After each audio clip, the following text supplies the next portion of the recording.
देखो इसमें हम लोग को सिर्फ ए लार्ज इंस्टेंटाइन रह गया था। The large intestine is about 1.5 metre long, करीब 1.5 मीटर लंबा होता है।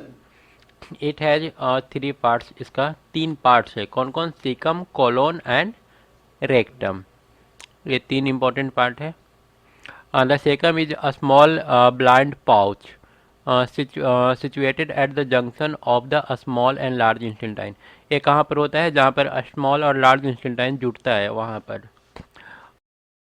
form its blind when inflamed cause appendicitis and today it is a functionless।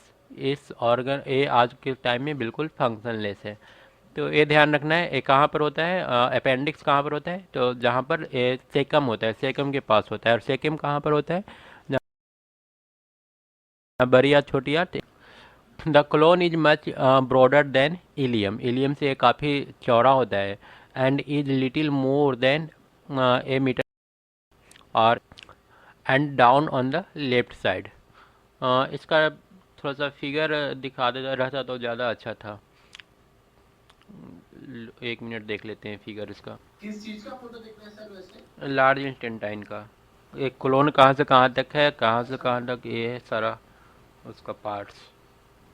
मैं सर कर दूं, दिखा दूंगा, मैं देख लूं सर फिगर। हाँ देख लो, एक बार फिगर देख लो। सेकम कहाँ से कहाँ तक है, कोलोन कहाँ से कहाँ तक है। इसका 3 पार्ट्स है ना, सेकम, क्लोन और रेक्टम।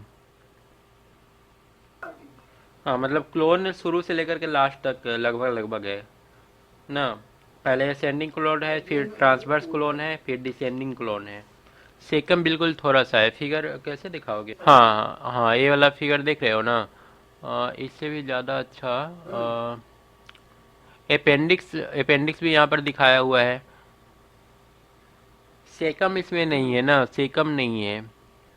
हाँ इसमें देखो सेकम भी दिखाया है, तो सेकम बिल्कुल थोड़ा सा है। सेकंड दिया हुआ है। और कोलोन काफ़ी ठीक है। कोलोन काफ़ी लंबा, साथ में डिसेंडिंग। तो सेकंड का है सेकंड। ये यहाँ पर लेफ्ट साइड में हाँ। अपेंडिक्स के जस्ट ऊपर। तो एक कोलोन कितना था? कोलोन करीब 1 मीटर है ना। असेंडिंग, डिसेंडिंग और ट्रांसवर्स तीनों मिल करके बना हुआ है। स्क्रीन आ गया है ना मेरा? आ गए। उसके बाद है रेक्टम। ये थोड़ा तुम देख लेना खुद से। माउथ है, माउथ के अंदर में क्या होगा? सेक्रेशन सोर्स ग्लैंड की इसमें कौन है? सलाइवा है, सिलेवरी ग्लैंड से निकलता है। यहाँ पर एंजाइम कौन सा प्रोड्यूस होता है? ए टाइलिन नाम का एंजाइम प्रोड्यूस होता है। फोगस, वैसे फोगस में कोई भी ग्लैंड नहीं होता है। स्टोमक में होता है तुम्हारा गैस्ट्रिक जूस और हाइड्रोक्लोरिक एसिड। यहाँ पर रेप्सिन एंजाइम कौन कौन सा है? रेप्सिन है। उसी तरह से ड्यूडेनम में सेक्रेटिंग ग्लैंड कौन सा है? Bile, liver. ड्यूडेनम में 2 चीज़ जाता है ना, एक लीवर से और दूसरा पैनक्रियास से। यहाँ पर फैट जो तुम्हारा है इसमें कन्वर्ट होगा, स्टार्च मल्टोज में कन्वर्ट होगा, प्रोटीन पेप्टाइड में कन्वर्ट हो जाएगा। तो ये सारा। उसके बाद फंक्शन है लार्ज इंस्टेंटाइन का। The large intestine secretes no enzyme, यहाँ पर कोई एंजाइम का फॉर्मेशन नहीं होता है। It absorb much water but very little digestive food, ये जनरली वाटर को एब्जॉर्ब करता है। यही अगर ज़्यादा वाटर एब्जॉर्ब कर लिया तो क्या होता है? कॉन्स्टिपेशन होता है।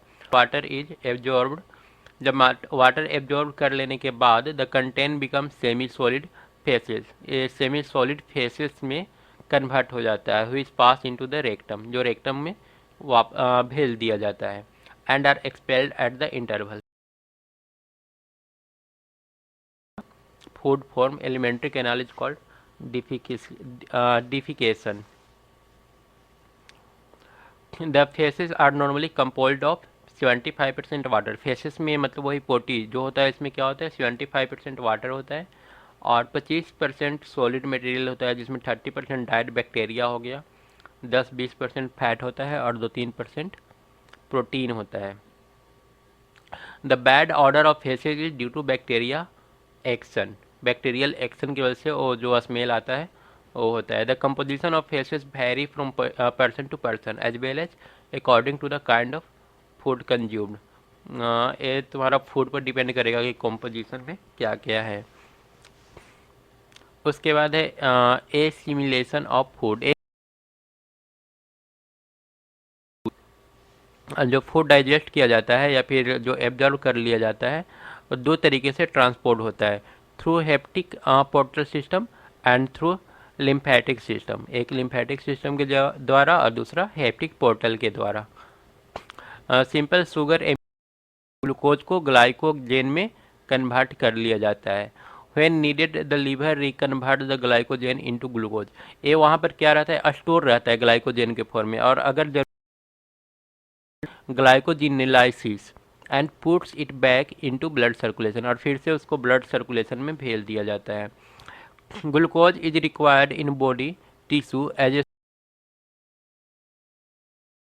एमिनो ग्रुप को नाइट्रोजन कंटेनिंग एमिनो ग्रुप को यूरिया में कन्वर्ट कर दिया जाता है for excretion and the remaining part form glucose which can be utilise.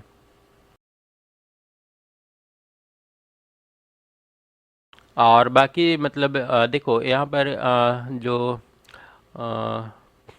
Amino acid है, एमिनो एसिड के अंदर क्या होगा, नाइट्रोजन भी around certain visceral organ in similar quantity. उसके बाद थोड़ा सा लीवर के बारे में दिया है। The liver is the largest gland of the body, weight करीब 1.5 किलो है। It is reddish brown, reddish brown organ है, located in the upper right side of the abdomen, पेट के अपर राइट साइड में ये प्रेजेंट होता है, just below the diaphragm. उसके बाद है function of the liver other than blood sugar level, sugar level को कंट्रोल करता है। It regulate blood sugar by retaining excess glucose received as product of carbohydrate digestion from the intestine and storing it as glycogen and release it again when needed. तो ये ऊपर हम लोग पढ़ें कि ये क्या करता है, ग्लाइकोजेन के रूप में अपने अंदर स्टोर करके रखता है। अब जरूरत पर और जब ज़रूरत पड़ता है तो ग्लाइकोजेन को फिर से ग्लूकोज में कन्वर्ट कर देता है। ठीक है। Blood sugar, it regulate blood sugar by retaining excess glucose received as product of carbohydrate digestion. Carbohydrate digestion के फलस्वरूप जो एक्स्ट्रा ग्लूकोज बचता है उसको ये ग्लाइकोजेन के फॉर्म में स्टोर करके रखता है। ये ऊपर हम लोग पढ़े थे, और ज़रूरत पड़ता है तो उसको फिर ग्लूकोज में कन्वर्ट करके वापस दे देता है। उसके बाद है control of amino acid level. Excess amino acid are broken to remove the nitrogen part producing urea and sugar. ये ऊपर में हम लोग इसको भी पढ़े, जो एक्सेस एमिनो एसिड होता है उसको यूरिया और शुगर के रूप में कन्वर्ट कर देता है। Urea is eliminated through excretion and sugar is utilise in metabolism, sugar metabolism में यूटिलाइज हो जाता है। उसके बाद है synthesis of foetal red blood cell, red blood cell भी प्रोड्यूस करता है। उसके बाद स्टोरेज, ये आयरन को और कॉपर और सेवरल विटामिन को स्टोर करने का काम करता है। Detoxification, detoxifies substance including drug and alcohol, prothrombin which are used in blood clotting, blood clotting में ये यूज होता है। फाइब्रोनोजेन, तो फाइब्रोनोजेन का निर्माण करता है। इसके अलावा regulation of blood volume, blood volume को रेगुलेट करता है। Excretion of toxic and metallic poison, metallic poison को एक्सक्रेट करता है। Destruction of died red blood cell, red blood cell जो मर गया उसको डिस्ट्रक्शन करने का काम करता है। स्पीकर, इसमें बोल रहा है प्रिपेयर करना है स्टार्च का सस्पेंशन, मतलब स्टार्च को गर्म करना है एक बीकर में, जिसमें एक is taken with 100 millilitre of water, 100 ml water लेना है और उसमें 1 ग्राम स्टार्च लेना है और इसको गर्म करना है। Put some of this suspension in 2 test tube, अब इसको हम लोग 2 ठो टेस्ट ट्यूब में डालेंगे। Test a sample from one of the test tube for starch by iodine solution, एक को आयोडीन सोल्यूशन के साथ जांच करेंगे और दूसरा sample from the other test tube for sugar, दूसरा प्रोड्यूस कर सकते हैं। Hold this test tube in your hand for 15 minute, 15 minute तक हाथ में रखो टू कीप इट वार्म, गर्म रखने के लिए। और you can put the test tube in a beaker containing 38 degree temperature, या फिर बीकर में डाल दो जहाँ आपका temperature 38 degree centigrade. Perform sugar and starch test on the sample taken from it. बाद में अपना सैंपल जो तैयार है उसको टेस्ट करो, जांच करो। It will no longer give a positive starch so presence of sugar, लेकिन शुगर के प्रेजेंस को ये दिखाएगा। तो इससे हम लोग को पता क्या चला? पता नहीं, ये तो कुछ भी बोला। ये तो सिर्फ बोला कि टेस्ट करो, उसके बाद रिजल्ट के साथ तो कुछ क्या रिजल्ट आ रहा है। एक्शन और सलाह। मेरे ख्याल से यही बता रहा है कि स्टार्टिंग में अगर टेस्ट करोगे तो कुछ ना कुछ रिजल्ट आएगा, लेकिन जब उसमें सलाइवा मिला दो ना स्टार्च के साथ, उसके बाद टेस्ट करो तो कोई भी रिजल्ट शो नहीं करेगा। क्योंकि यहाँ पर लिखा है next perform sugar and starch test on sample taken from it, मतलब कि सलाइवा मिलाने के बाद सैंपल लो और वहाँ पर शुगर और स्टार्च वाला टेस्ट परफॉर्म करो, तो यहाँ पर एक कोई रिजल्ट नहीं देगा, ये बता रहा है। लेकिन फिर भी थोड़ा और ठीक से देना चाहिए था। उसके बाद है the action of pepsin on egg white. Pepsin का एग वाइट पर क्या असर पड़ता है? Stir white of an egg is about 15 ml of 500 ml of water. Boil the mixture को बॉयल कर लेना है and filter it through glass wool, और ग्लास से छान लेना है, मतलब एक का वाइट वाला पोर्शन और कुछ पानी मिला करके दोनों को उबाल लेना है और उसके बाद इसको छानेंगे। The filtrate will be a cloudy liquid, तो ये एक सस्पेंशन होगा, क्लाउडी लिक्विड होगा। Take 4 test tube, 4 test tube लो and mark them ABCD। Take a small quantity of suspension in each test tube, और प्रत्येक टेस्ट ट्यूब में थोड़ा थोड़ा सा सस्पेंशन ले लेंगे, करीब 3 ml। Now add a few drop of 1% solution of pepsin and hydrochloric acid, उसमें अब थोड़ा सा पेप्सिन और हाइड्रोक्लोरिक एसिड मिलाओ।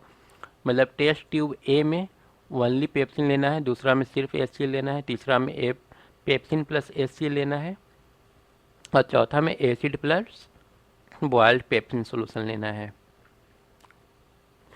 Place all the test tube in a beaker of water at about 35 degree centigrade for nearly 10 minute. Only the test tube C will show the cloudy suspension change to a clear solution, ये वाला clear solution में convert हो जाएगा। The experiment proves 3 thing, यहाँ पर देखो दे दिया है। Pepsin can digest protein only when it is acidic, यहाँ से हम लोग को निष्कर्ष निकलता है कि पेप्सिन जो है प्रोटीन को सिर्फ और सिर्फ तभी डाइजेस्ट करेगा जब मीडियम एसिडिक हो। Acid alone has no effect on protein, अगर अकेला सिर्फ एसिड है तो इसका प्रोटीन पर कोई इफेक्ट नहीं होगा। तीसरा है boiled pepsin fails to digest protein, boiled pepsin जो होता है प्रोटीन को डाइजेस्ट नहीं कर पाता है। In other word the enzyme pepsin is destroyed by heat, heat के द्वारा एंजाइम पेप्सिन डिस्ट्रॉय हो गया। अच्छा, यहाँ पर पेप्सिन क्या था, उसके बाद ये दिया है effect of acidity and alkalinity on an enzyme reaction. In the same experiment as above, take a fifth test tube E, in which take the egg white suspension and add to it similar quantity of pepsin, यहाँ पर भी pepsin add किया है, plus a few drop of mild sodium bicarbonate, यहाँ पर base use किया है, solution to make it alkaline and keep 35 degree centigrade. No change will notice, यहाँ पर भी कोई चेंजिंग नहीं होगा, क्योंकि चेंजिंग सिर्फ तभी होता है जब एसिडिक मीडियम हो।